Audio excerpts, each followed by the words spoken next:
Assalamualaikum warahmatullahi wabarakatuh. Sahabat-sahabat konten Islami dimanapun Anda berada, semoga kalian semua selalu diberikan kesehatan dan dimudahkan segala urusan-urusan kalian semua. Amin amin ya rabbal alamin.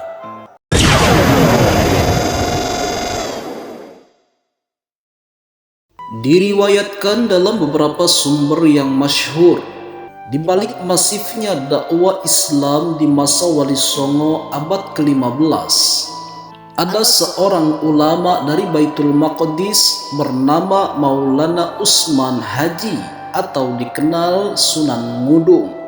Ia datang mengarungi samudra sehingga sampai ke Ampel Denta, Surabaya. Dari garis silsilah, Sunan Ngudung putra sultan dari Palestina bernama Sayyid Fadl Ali Murtaza yang melakukan hijrah fisabilillah hingga ke Jawa. Di Kesultanan Demak diangkat menjadi panglima perang. Selain itu, ia seorang imam Masjid Agung Demak.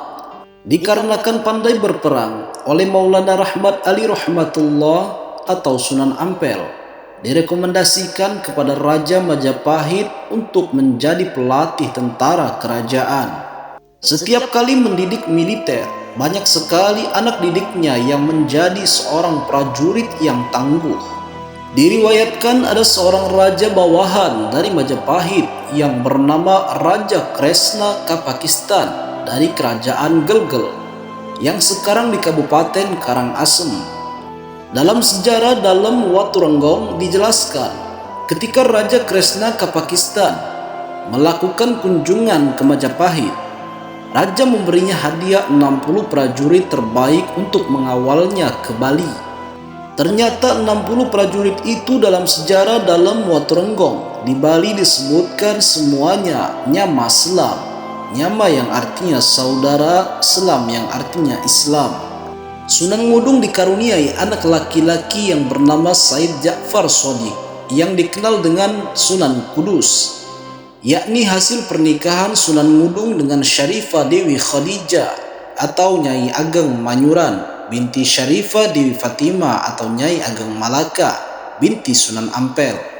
Nama Ja'far Shodiq diambil dari nama datuknya yang bernama Ja'far As-Shodiq bin Muhammad Al-Bakir bin Ali bin Husain bin Ali bin Abi Thalib yang beristrikan Fatimah Az-Zahra binti Nabi Muhammad sallallahu alaihi wasallam.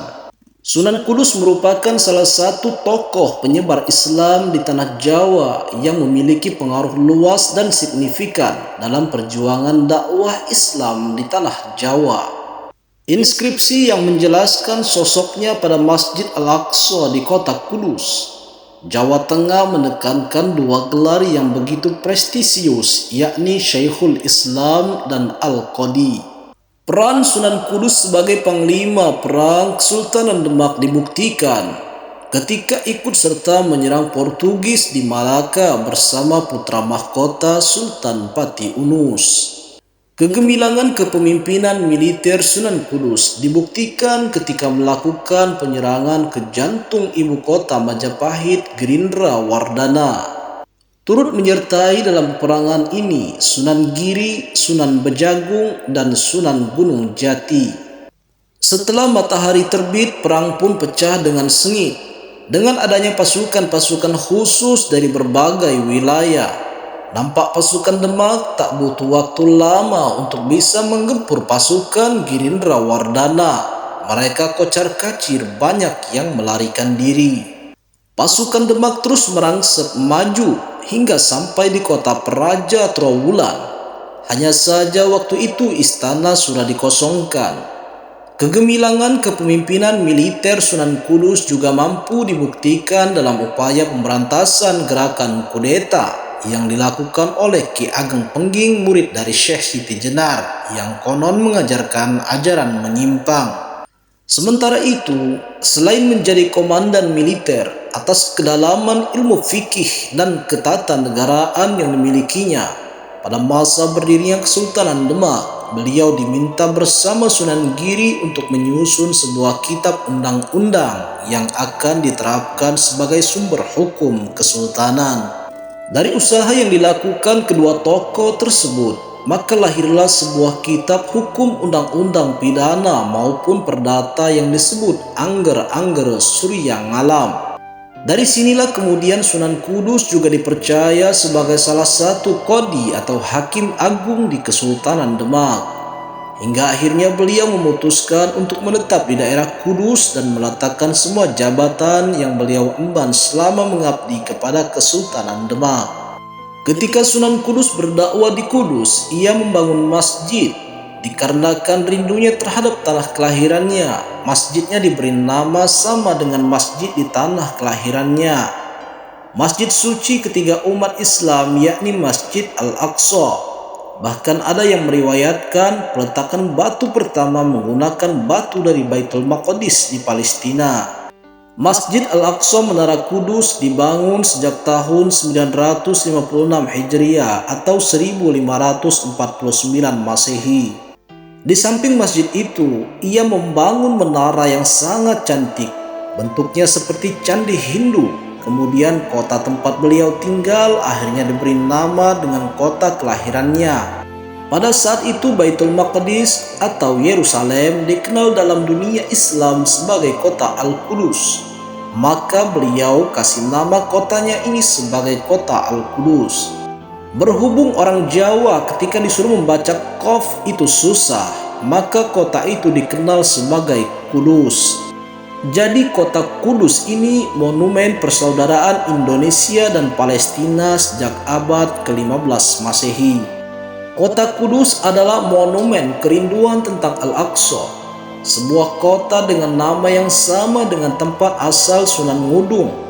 Bahkan Kudus merupakan salah satunya nama tempat yang namanya berasal dari bahasa Arab di seluruh tanah Jawa. Kudus diambil dari nama tempat asal Sunan Kudus yang pada masa itu memang populer disapa Al-Qudus. Maka dalam ilisan masyarakat Jawa pada masa itu disebutlah dengan nama Kudus karena lebih mudah diucapkan. Yang menarik bukan sekedar nama kotanya. Dari segi nama bangunan dan tempat pun dibuat layaknya miniatur di Baitul Maqdis. Sebagaimana dalam buku Solicin Salam 1977 yang berjudul Kudus Purbakala dalam Perjuangan Islam yang dikutip oleh Dwi Wahyuningsi. Seperti nama Al-Aqsa pada masjid yang dibangun oleh Sunan Kudus yang senama dengan Masjid Al-Aqsa di Baitul Maqdis. Kemudian nama gunung yang ada di sebelah utara kota Kudus yang bernama Muria.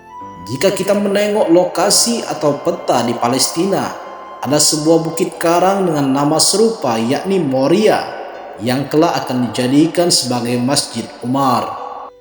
Penamaan Muria berasal dari nama bukit di Palestina.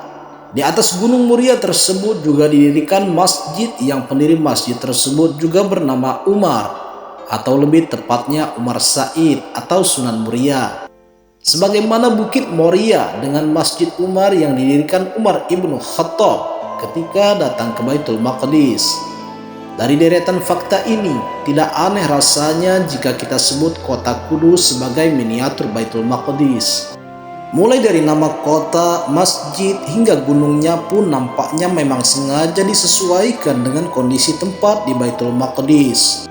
Kota Kudus layaknya sebuah monumen kerinduan tentang Al-Aqsa. Bukan hanya monumen kerinduan Said Ja'far As-Shadiq dengan tanah kelahirannya, namun boleh jadi di masa dewasa ini juga adalah kerinduan kita sebagai umat muslim terhadap pembebasan Al-Aqsa dari tangan para penjajah Zionis. Wallahu a'lam bishawab.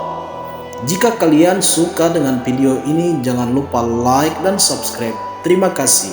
Wassalamualaikum warahmatullahi wabarakatuh.